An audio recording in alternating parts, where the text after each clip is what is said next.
베트남에 가 있는 교민들도 문제입니다. 베트남 편에 착 달라붙어 있으니 큰일입니다. 이성적으로 상대할 국가가 아닙니다. 못된 거는 중국과 일본을 섞어놓은 격입니다. 다른 국가로 눈을 돌려야 합니다. 이제 중국과 베트남에서 좋은 경험을 했으니 안전장치를 마련해서 인도, 태국 등 다른 동남아 국가를 선택해야 합니다. 안녕하세요. 기사 내용입니다. 최근 베트남과 중국의 밀착 관계가 예사롭지 않습니다.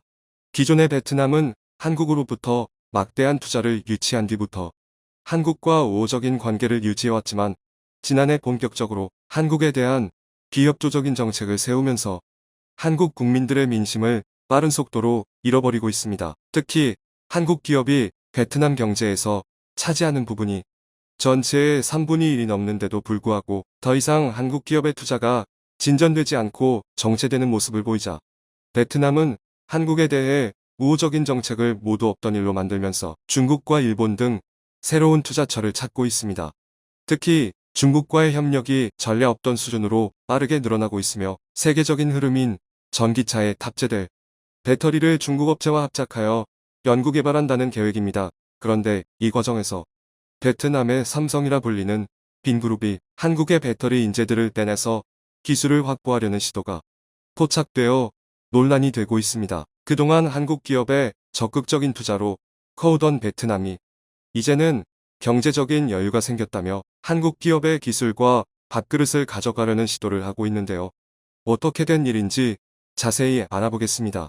최근 코로나 확산으로 큰 어려움을 겪고 있는 베트남은 중국의 경제적 배신에 엎친 데 덮친 격으로 상황이 안 좋아지고 있습니다. 지난해 베트남을 방문한 중국의 왕이 외교부장은 베트남의 제1무역국은 중국이라 주장하며 중국의 국가적 이익이 곧 베트남의 이익과 직결된다고 주장했습니다. 베트남 측 의무엔 총석이 또한 이에 동의하며 양국 관계는 형제 그 이상의 동반자 관계라 말했습니다.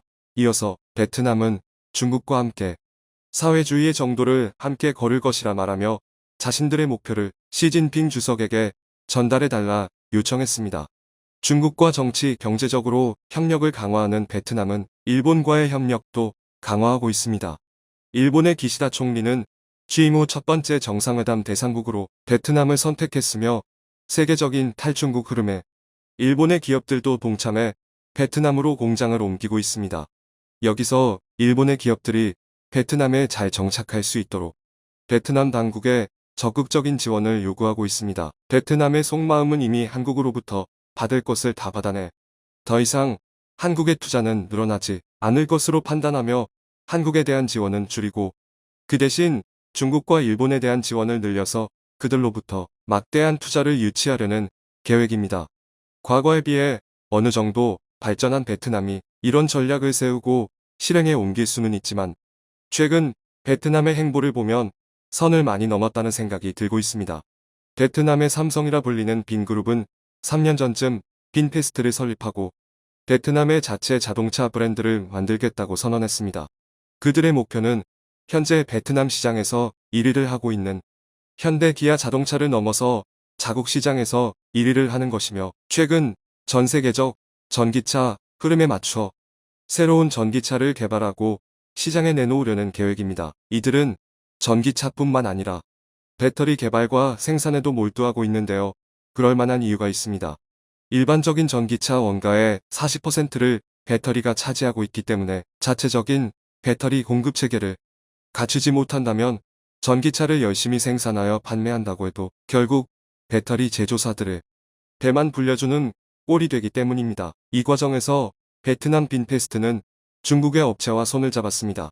중국의 전기차 배터리 제조사인 고션 하이테크와 함께 배터리 합작사를 설립하고 저렴하면서도 안정적으로 공급이 가능한 리튬인 산철 배터리 연구개발과 생산을 목표로 베트남의 첫 번째 배터리 공장을 건설할 계획이라고 합니다. 리튬인 산철 배터리, 즉 LFP 배터리는 세계적으로 안전성과 내구도, 경제성 등이 검증되었지만 에너지 밀도가 낮아 상대적으로 주행거리가 짧습니다. 여기엔 특수 재료이면서 비용이 비싼 코발트가 들어가지 않아 상대적으로 기술력이 부족하면서 자본력이 부족한 기업들이 배터리 시장에 진입하기 쉬운 분야입니다. 빈페스트의 협력사인 고션 하이테크는 중국 내부에서만 수천 개 이상의 특허를 보유 중이며 중국 이외에도 미국, 유럽, 일본 등 다양한 국가에 연구개발센터를 두고 있습니다. 고션 하이테크 측은 신생 자동차 기업인 빈페스트가 내연기관에서 전기차로 전환하는 것을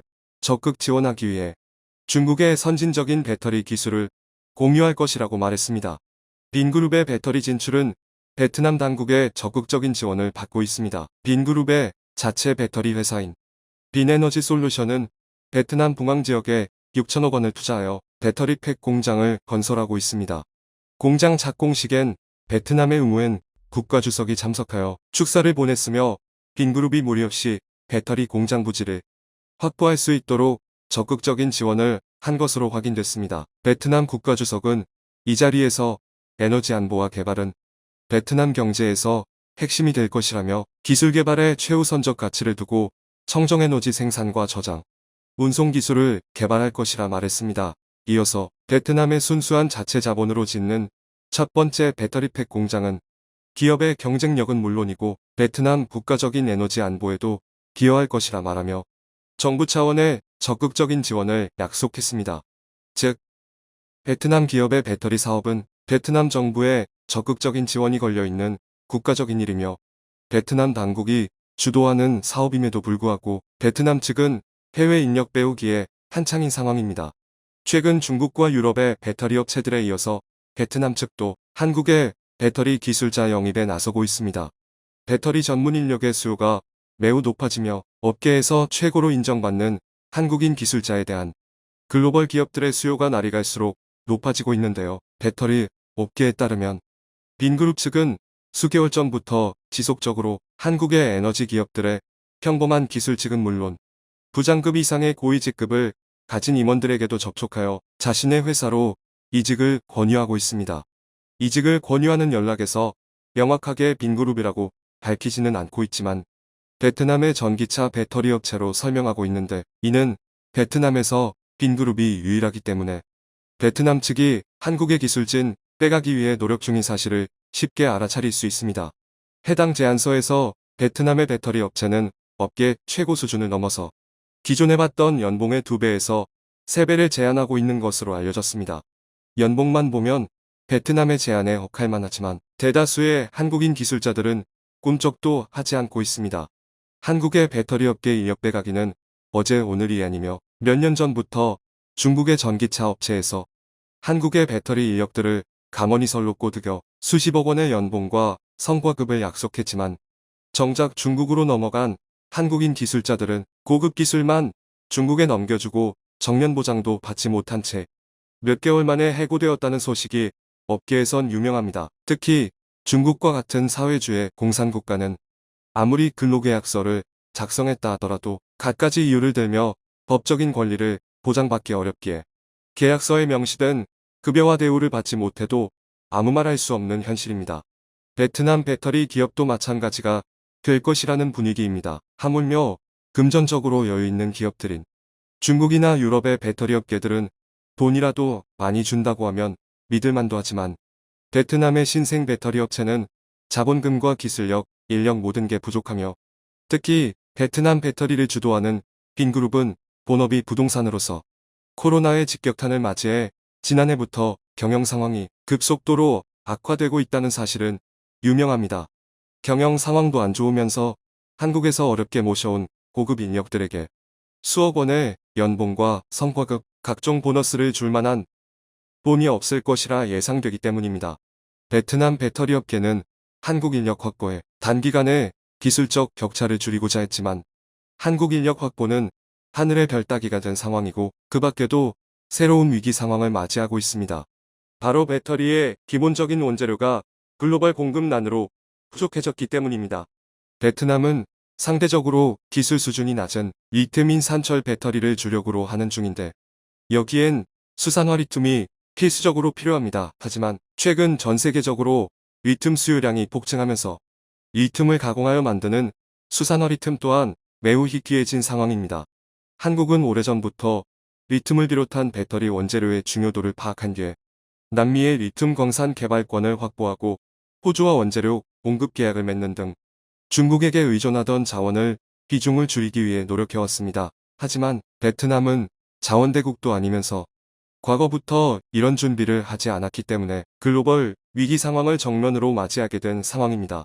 베트남 현지 언론들도 수천억에서 수조 원을 투자한 배터리 공장들이 최근 리튬 가격이 급상승한 데다 공급도 부족하여 제대로 가동되지 못할 것을 지적하고 있을 정도로 베트남 배터리 업계의 현지 사정은 매우 어둡습니다. 그런데 일각에서는 베트남에서 만든 전기차가 안 팔리는 게 오히려 다행이라고 보고 있을 정도인데요. 베트남의 현지 전력 사정은 매우 열악하고 일주일에 일본에서 3번가량 정전이 있을 정도로 전력 부족이 일상화되어 있습니다. 따라서 전기차 인프라가 매우 열악하며 베트남은 자동차보다 오토바이가 많은 국가로 현재 기준에서 보면 전기차 상용화는 굉장히 시기상조라고 볼 수 있습니다. 베트남의 전기차 배터리 진출 사업은 기술력도 자본력도 부족하지만 자국 국민들이 애국심으로 사용하여 기업을 키워줄 형편도 인프라도 없습니다. 그렇기에 베트남 측에서는 국가적으로 나서서 한국을 비롯한 해외의 유능한 인재들을 빼오기 위해 국가적으로 노력 중인 상황입니다. 그런데 최근 한국인 기술자들이 아무리 많은 돈을 준다고 하더라도 베트남은 물론 중국이나 유럽 등 해외로 나가지 않는 이유가 있습니다. 몇 년 전까지만 하더라도 해외에 스카우트된 우리 인력들이 국내 기업으로 돌아와 재취업하는 것이 가능했지만 반도체 배터리를 비롯한 중요 산업 분야를 국가 핵심 기술에 추가하고 해외 이직에 제한사항을 두고 있습니다. 이런 높은 수준의 제한사항에도 불구하고 국가 핵심 기술 취급자가 해외 기업으로 취직한다면 다시 국내 기업으로 유턴해 재취업하는 것도 막고 있습니다.